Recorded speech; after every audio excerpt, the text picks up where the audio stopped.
Bienvenue les amis dans ce nouveau JT du grenier. Je règle l'autofocus qui normalement ne devrait pas nous embêter. Et puis je vais apparaître comme par magie à l'écran. Mes trois petits singes de la sagesse et moi-même vous saluons. Alors on a évidemment impérativement besoin dans la situation actuelle de ces trois petits singes de la sagesse et de l'aide de ces trois petits singes de la sagesse. Alors avant de commencer sur le sujet très lourd qui va nous occuper, et vous voyez évidemment où je veux en venir, d'abord je voulais vous adresser un immense merci. Un immense merci à tous ceux qui parmi vous ont commenté la semaine dernière la vidéo.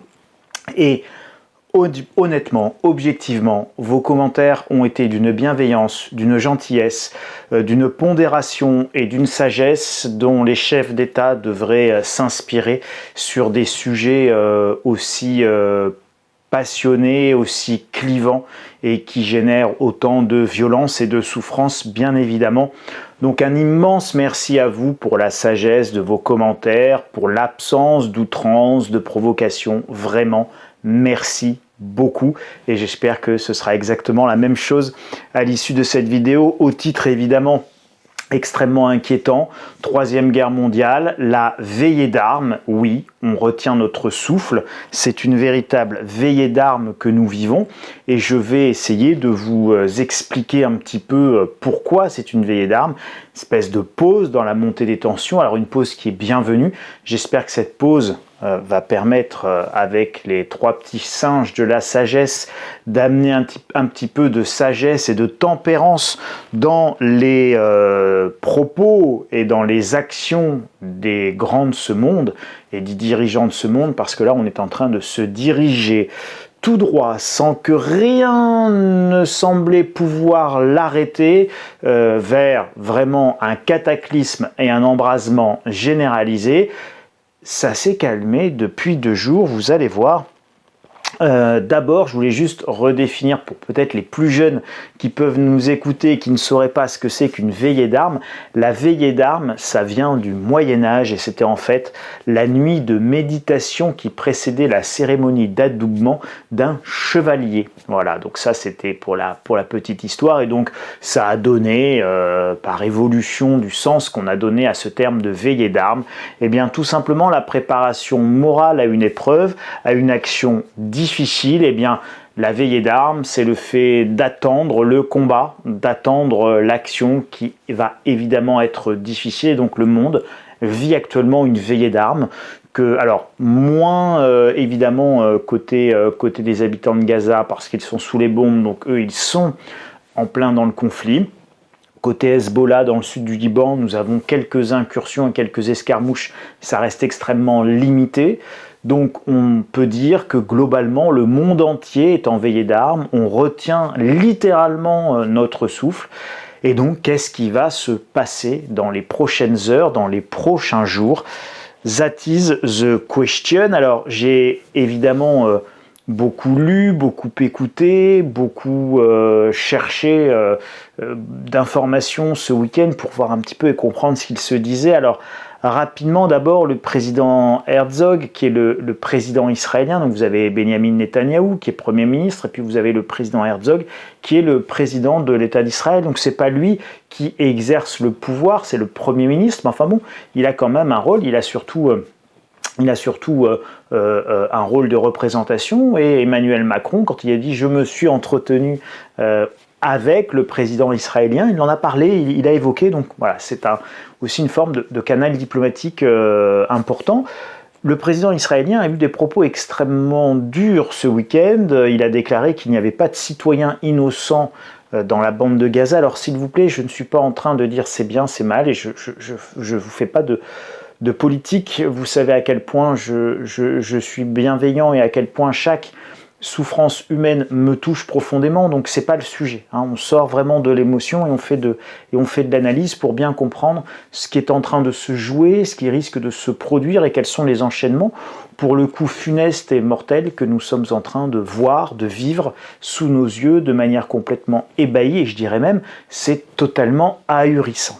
Alors, ce président israélien qui nous dit qu'il n'y a pas de citoyens innocents dans la bande de Gaza. Alors il a dit autre chose, hein, il a expliqué, il a explicité ses propos. Alors il a dit voilà, les habitants de Gaza auraient pu faire un coup d'État, ils auraient pu se débarrasser des gens du Hamas, ils auraient pu faire plein de choses. Ils ne les ont pas faites, donc ils sont responsables en partie, et il est faux de dire que ce sont des citoyens et des civils innocents. Israël opère selon le droit international, a-t-il précisé. Toute la nation palestinienne restante qui n'a pas suivi l'ordre et est restée à Gaza en est responsable. Ils ont eu l'occasion de fuir, mais ont préféré rester et mourir pour le Hamas. C'est leur choix. Voilà les propos du président israélien. On ne peut pas dire, et on peut tous s'accorder là-dessus, encore une fois, il ne s'agit pas d'être pour ou contre, on peut tous s'accorder sur le fait que ce ne sont pas des propos de nature à faire diminuer la tension. Voilà, je dis juste ça.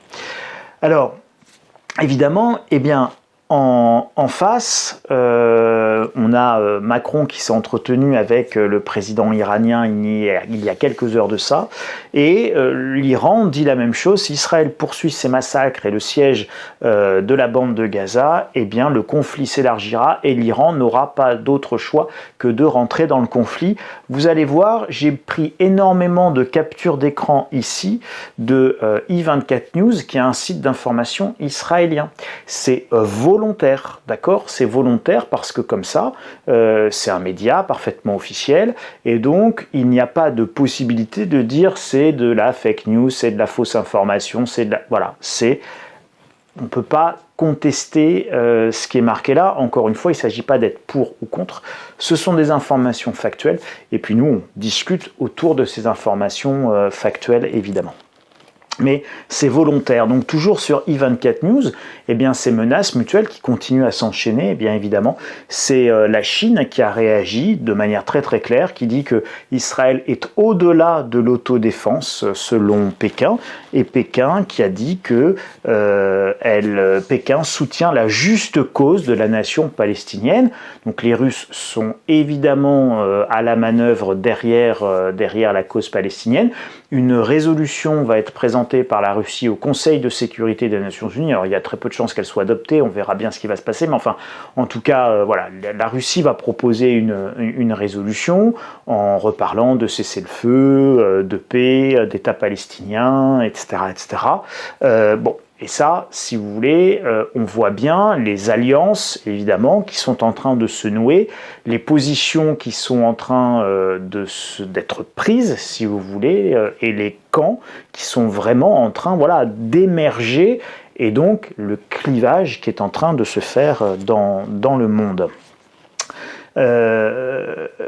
Joe Biden qui a dit le Hamas utilise des innocents à Gaza comme bouclier humain. Les États-Unis, eux, confirment, amplifient leur soutien à Israël. Le deuxième porte-avions américain qui était en réserve est directement maintenant engagé, donc il va arriver également sur zone. Vous avez les évacuations d'Américains qui vont démarrer demain matin à 8h au port d'Haïfa, donc le grand port israélien, pas très loin de Tel Aviv si vous regardez la carte. Et donc tous les ressortissants américains qui sont actuellement en Israël et qui veulent évacuer doivent se présenter à partir de demain 8h00 au port d'Haïfa, où ils seront embarqués, évacués à Chypre, qui est une île qui est juste en face, Chypre qui fait partie de l'Union européenne, et donc les ressortissants américains seront évacués sur Chypre demain toute la journée. Je vous laisse imaginer ce que cette information peut laisser présager de l'avenir. Mais dans tout ça, et dans cette polarisation, dans ce clivage, dans cette polarisation des positions de chacun dans le monde, monde arabo-musulman, Russie, Chine, Iran d'un côté, et puis Israël, États-Unis, pays de l'OTAN en gros de l'autre, on retrouve vraiment ce clivage extrêmement fort. On a quelques petites faibles lueurs d'espoir. Alors tout d'abord, quasiment un petit miracle divin qui a peut-être permis à tout le monde d'invoquer les 3 petits singes de la sagesse. eh bien c'est tout simplement la météo. Il s'est mis à pleuvoir terriblement sur Israël. Et donc cette pluie, eh bien évidemment, c'est une très grosse couverture nuageuse, et cette très grosse couverture nuageuse, elle vient empêcher un soutien aérien massif et efficace de la part des Israéliens pour leurs troupes au sol, que ce soit à peu près partout d'ailleurs, enfin, que ce soit dans le nord face à la Syrie ou à Hezbollah dans le Liban du Sud, ou que ce soit en Cisjordanie ou à Gaza, ben, ça rend les opérations aériennes compliquées, peu de visibilité, les drones ça voit moins bien, les avions ça vole moins bien, bref, donc tout ça est plus compliqué avec le mauvais temps, et donc c'est venu tout simplement stopper net la possibilité même que de faire une attaque au sol, et si sans soutien aérien, est évidemment pas une très très bonne idée tactique pour les troupes de Tsahal. Donc du coup, eh bien, ces pluies, elles ont reporté sine die l'attaque au sol. Alors c'est plutôt pas plus mal, parce que si vous êtes comme moi plutôt quelqu'un qui est un artisan de paix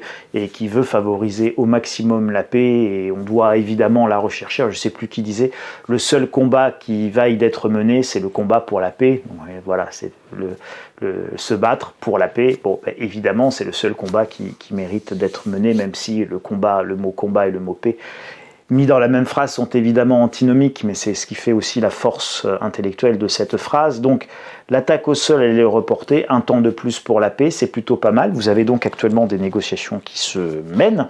Vous avez l'Égypte qui veut un sommet sur l'avenir de la cause palestinienne, et c'est quand même une bonne idée que d'essayer de faire des sommets, de se rencontrer, de se voir, avant de complètement s'entretuer et se taper dessus. Vous avez le secrétaire d'État des États-Unis, Anthony Blinken, qui est actuellement en Égypte, et donc voilà, Égypte, Israël, il était au Qatar avant-hier ou hier, enfin bon, il tourne de capitale en capitale, et ils essayent de trouver des solutions pour peut-être éviter le pire, mais l'issue diplomatique reste évidemment extrêmement incertaine. Vous avez aussi la ministre des Affaires étrangères française qui s'est rendue sur place. Alors là, elle est allée au Liban. Je sais pas où elle est exactement actuellement pendant que j'enregistre cette vidéo, mais voilà, la diplomatie française se réveille également un petit peu. Il était temps, après avoir massacré le Quai d'Orsay, et vous voyez ce que ça donne. L'alignement de la France et la perte de souveraineté, hein, c'est ça dont on parle, la perte de souveraineté de notre pays. Ça, par contre, je quitte l'analyse à la fois pure pour vous exprimer mon opinion politique, qui n'est que mon opinion politique, et mon opinion politique vaut toutes les autres, mais je me permets de l'exprimer quand même. Vous voyez bien là, ici, les ravages de la baisse, de l'absence, de la destruction de la souveraineté française. Nous avions une grande diplomatie avec un grand réseau de diplomates, d'ambassades, etc. Et donc la diplomatie, c'est quand même pas mal pour essayer d'éviter la guerre. Souvenez-vous de De Villepin, le dernier grand diplomate français, ministre des Affaires étrangères sous Jacques Chirac, qui avait fait ce fameux discours au Conseil de sécurité de l'ONU pour que la France s'oppose à l'époque à l'invasion par les États-Unis de l'Irak. On est en 2003, je vous conseille deux choses. D'abord de réécouter le discours de Villepin, Dominique de Villepin à cette époque-là, discours de 2003 aux Nations Unies, avant l'invasion de l'Irak par les forces américaines, où la diplomatie française avait dit exactement ce qui allait se passer. Ça s'est passé exactement comme ça avait été dit par la diplomatie française, c'est-à-dire un bain de sang qui a duré des années, qui n'a pas servi à grand-chose. Et puis, vous avez aussi une autre vidéo de Dominique de Villepin sur France Inter cette semaine. Il a parlé de manière très juste, très pertinente et très intéressante, donc je vous invite à regarder ces deux vidéos. Elles font écho l'une à l'autre. On parle du 11 septembre 2001, de l'équivalent du 11 septembre 2001 en 2023, qui est les événements dramatiques que viennent de connaître Israël, et donc ça fait écho tout ça. Et donc l'écueil majeur, il est évidemment la réponse disproportionnée, et donc le désir effroyable et terrible de vengeance qu'on peut tous comprendre, mais ce n'est pas forcément avec les immenses désirs de vengeance que l'on fait les meilleurs choix politiques pour l'avenir. Et donc tout ça, évidemment, ça doit pouvoir se discuter. Le problème, vous l'avez bien compris, c'est que quand on est dans une situation où toutes les positions se polarisent, où toutes les position se radicalise, eh bien les modérés ne l'emportent que très rarement. La voix de la sagesse des trois petits singes également, et donc évidemment ce sont les pulsions de mort qui prennent le dessus. C'est dramatique, mais c'est comme ça. Il y a eu une grande manifestation à Tel Aviv, protestant contre Netanyahou, qui est très affaibli politiquement. Il est réellement détesté, que ce soit par la gauche israélienne ou que ce soit par la droite.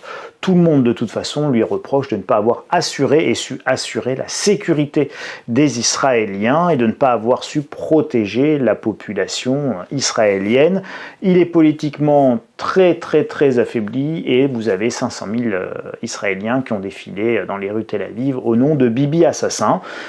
Bibi étant le surnom de Benyamin Netanyahou. Et enfin, presque une bonne nouvelle, Israël qui a repris l'approvisionnement en eau du sud de la bande de Gaza. Alors derrière cette peut-être bonne nouvelle s'en cache peut-être une un peu moins bonne, qui est la volonté de pousser les habitants de Gaza Nord, puisqu'ils ont demandé aux habitants de Gaza Nord, entre guillemets, d'aller évacuer dans Gaza Sud pour pouvoir bombarder Gaza Nord. Et donc je vous pose la question, une fois qu'on aura bombardé Gaza Nord, on demande et qu'on aura transformé en parking Gaza Nord et en champ de ruines Gaza Nord, on fait quoi de toute la population qui est allée dans Gaza Sud?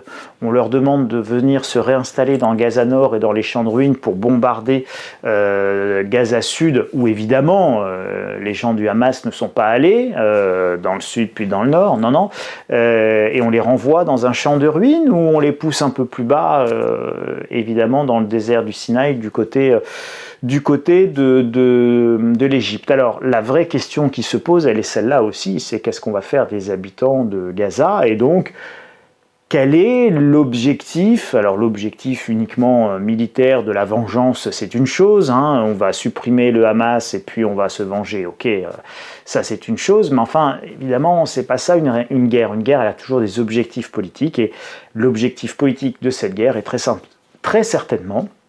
C'est pas exprimé comme ça, mais enfin bon, quand on demande d'évacuer Gaza Sud, qu'on veut raser Gaza Nord, et puis qu'une fois que tout le monde est dans Gaza Sud, et ben, il va falloir raser Gaza Sud aussi. Bon, on voit pas très bien l'issue pour les populations palestiniennes, si ce n'est le fait de partir.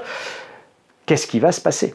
Voilà. Qu'est-ce qui va se passer? Donc ça, c'est un vrai sujet dont on ne discute pas, mais si on pousse les habitants de Gaza en dehors, les Gazaouis en dehors de la bande de Gaza, vous imaginez un petit peu le drame humain, évidemment, mais également le cataclysme politique et géopolitique que ça peut évidemment représenter, avec ici, puisqu'on est sur une chaîne économique, toutes les conséquences économiques que ça va avoir. Alors regardez, évidemment les prix du pétrole, ils ont commencé à monter vendredi. Donc vendredi, les prix du pétrole ont commencé à monter parce que là, il commence à y avoir de vraies inquiétudes géopolitiques sur le fait que le monde aille vers un embrasement. Donc on va voir ce que ça va donner demain lundi. Et vous avez le même mouvement haussier très violent sur l'or aussi. Donc ça, les bruits de bottes, évidemment, c'est toujours très favorable au métal jaune. Donc logique, réaction à la hausse du métal jaune et du gold. Pareil, on va voir comment ça réagit demain et si le mouvement haussier se poursuit. Si on va vers un embrasement, et bien évidemment, le pétrole ici, comme l'or ici, on va enchaîner, donc ça, chaque trait comme ça, c'est ce qu'on appelle des bougies, on va enchaîner des bougies à la hausse extrêmement violentes. Vous pouvez avoir le pétrole qui augmente de 20% en une journée, si jamais on pense qu'il va y avoir évidemment un blocus et des sanctions prises par l'ensemble des pays arabes, que ce soit le Qatar avec son gaz ou que ce soit l'Arabie Saoudite avec son pétrole. Ces pays-là, à défaut de rentrer en guerre frontalement contre Israël, ne pourront pas continuer à approvisionner en pétrole les pays occidentaux qui soutiennent Israël, et les ripostes considérées comme disproportionnées sur la bande de Gaza et sur les civils gazaouis, ce qui peut évidemment tout à fait se comprendre et se concevoir en termes de réaction. Il ne faudra pas en être surpris. Voilà, hein, donc on peut s'en offusquer, on peut ne pas être d'accord, on peut considérer plein de choses, mais il ne faut pas s'étonner que vous ayez quelques centaines de millions d'habitants à travers la planète, et on va dire au sens large le monde arabo-musulman et l'ensemble des voisins des Palestiniens qui s'offusquent éventuellement des actions potentiellement excessives, évidemment, menées sur les civils gazaouis. Encore une fois, une opération de punition, une opération de suppression du Hamas peut être politiquement supportable par l'ensemble des pays arabes. Ça peut se négocier. Il peut y avoir une forme d'hypocrisie et d'acceptation. Les pertes civiles gazaouis conséquentes et au-delà d'une certaine limite, eh bien, ça ne sera pas supporté, ça ne sera pas accepté. Et ça a déjà été dit, justement, par l'Iran, par la Syrie, par le Hezbollah. Voilà. Donc ça, on va évidemment vers ça. Donc nous vivons cette veillée d'armes, et c'est la conclusion, avec tractation secrète, et où chaque camp se compte, hein, chacun se positionne dans un camp, dans un autre.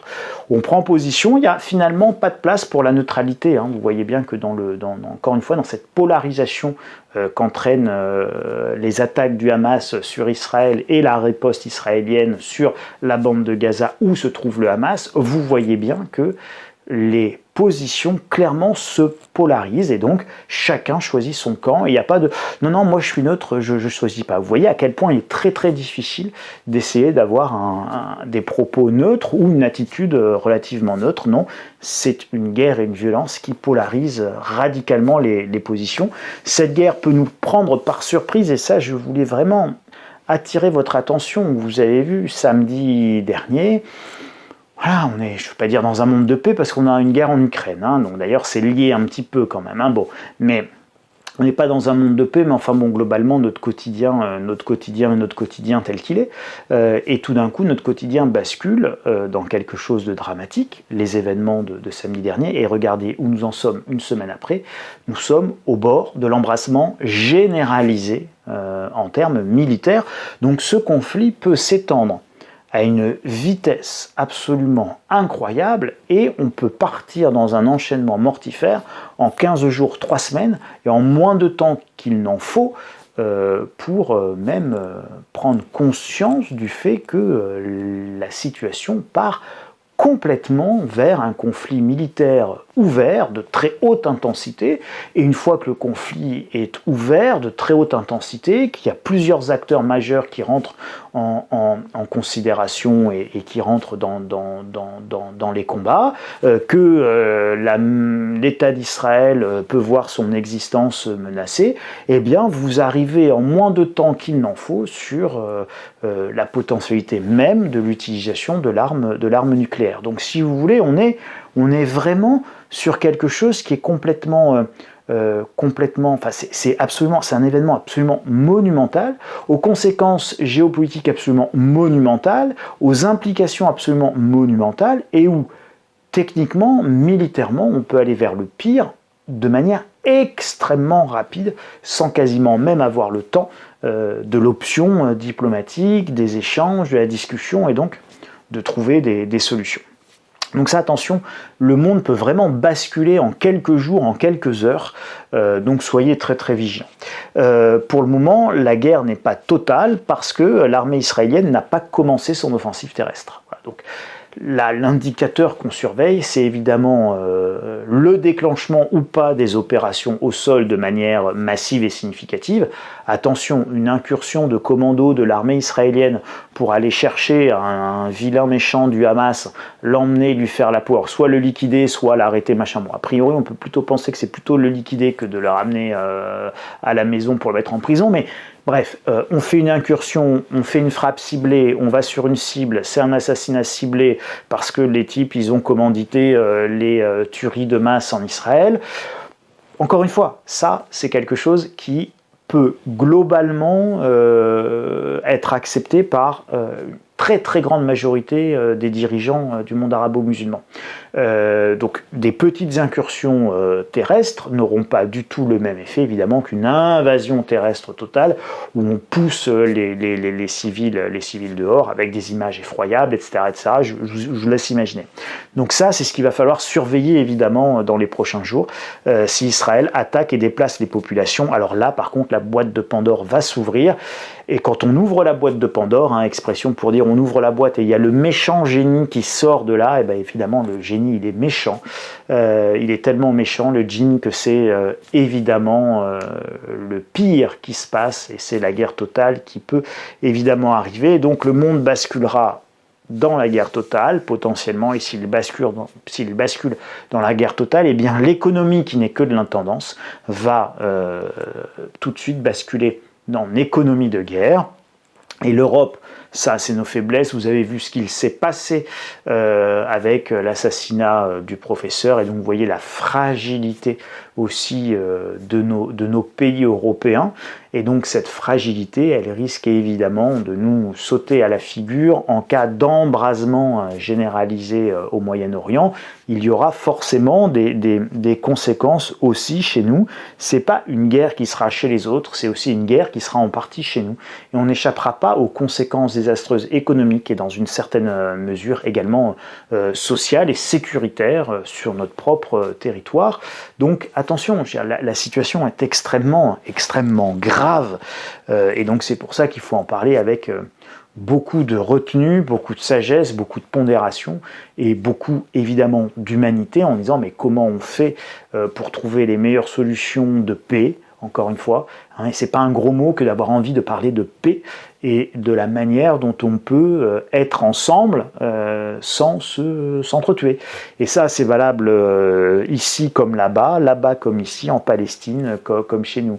Comment on fait quotidien ensemble, hein, je ne vais même pas dire nation, société, machin, en Palestine, entre les Palestiniens et les Israéliens, ils n'en sont pas forcément à vouloir faire nation ensemble. Mais comment on peut faire une coexistence pacifique ensemble, comment on peut vivre même côte à côte sans s'entretuer, c'est déjà pas mal, c'est déjà même une bonne chose, et c'est déjà peut-être même l'essentiel. Voilà. Donc, pour ceux que ça intéresse, sachez que vous avez en téléchargement dans vos espaces lecteurs, pour tous les abonnés à la Let's Stratégie, ceux qui n'auraient pas été au courant, le dossier spécial La guerre, anticiper ce qui va se passer, comment évidemment s'y préparer. Donc j'insiste encore une fois, si ça dégénère, ça va aller très vite, on parle de 15 jours à 3 semaines maximum au mieux pour prendre un certain nombre de mesures, notamment techniques, matérielles et patrimoniales. C'est des événements de type avalancheux, donc ce que j'appelle des événements de type avalancheux, donc ça vous prend par surprise et c'est extrêmement rapide. Dans ce dossier, vous trouverez les 7 marqueurs d'aggravation de la situation qu'il faut que vous soyez amené à surveiller avec une immense attention.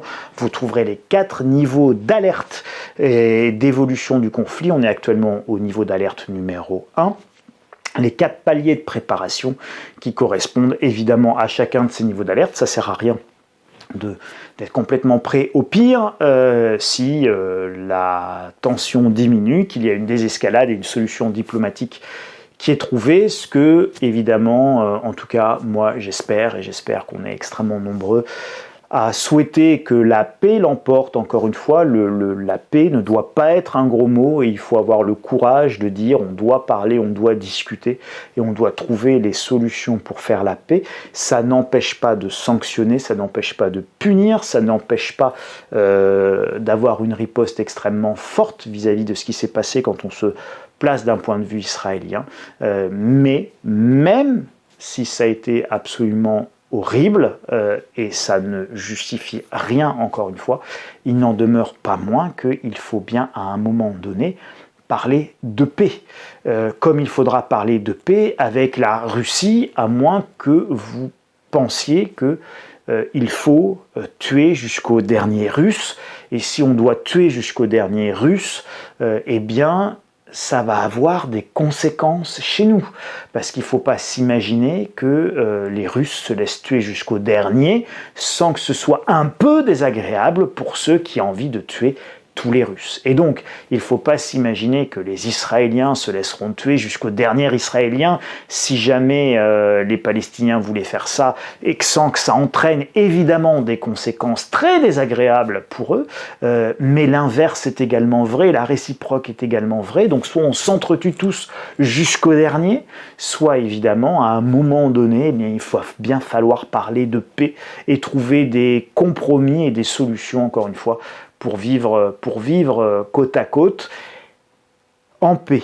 Et vous savez, la seule question en fait, et c'est le cas avec la Russie, c'est la paix, elle arrive combien de morts après en fait? Et c'est ça qui est toujours extrêmement triste, et donc le pire étant ceux qui meurent la veille, vous savez, des armistices, des accords de paix, etc.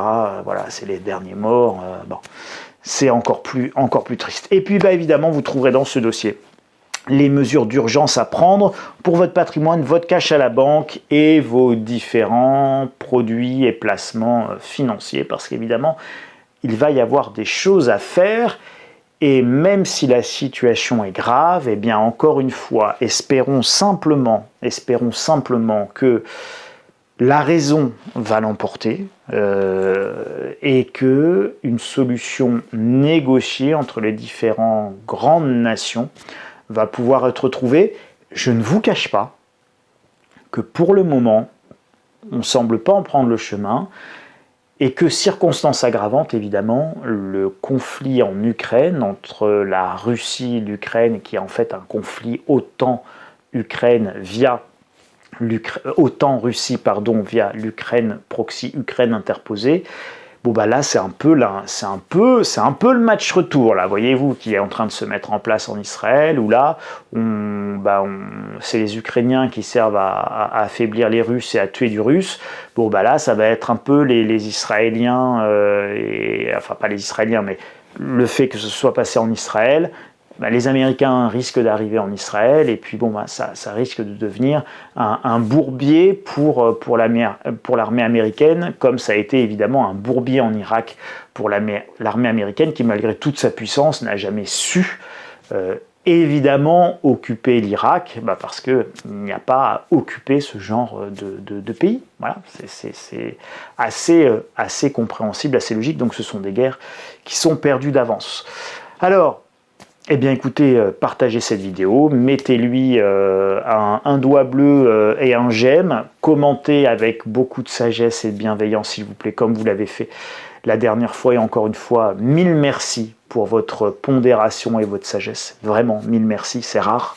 Vous pouvez vous abonner au Grenier de l'Écho, vous pouvez passer cette vidéo au plus grand nombre. Vous pouvez me retrouver tous les jours sur le site insolentiae.com. Et puis si vous voulez vous abonner à la lettre stratégie, télécharger le rapport spécial et ce dossier sur comment anticiper et se préparer au risque de troisième guerre mondiale, eh bien vous avez un petit truc là, un petit lien par là ou en dessous dans les commentaires qui vous permettra d'aller directement sur le site et d'arriver dans l'espace d'abonnement. Merci beaucoup les amis, je vous souhaite une excellente semaine en espérant qu'on se retrouve dimanche prochain dans un monde qui est plutôt en train de se désescalader, de trouver une issue diplomatique, plutôt que dans un monde qui est en train de s'embraser. Surveillez la situation comme le lait sur le feu. Si jamais les choses évoluaient de manière vraiment importante, de toute manière, je vous ferai une autre vidéo et vous aurez d'autres articles et d'autres alertes sur le site insolentiae.com. Merci beaucoup, excellente semaine, prenez grand soin de vous. Merci les amis, à la semaine prochaine.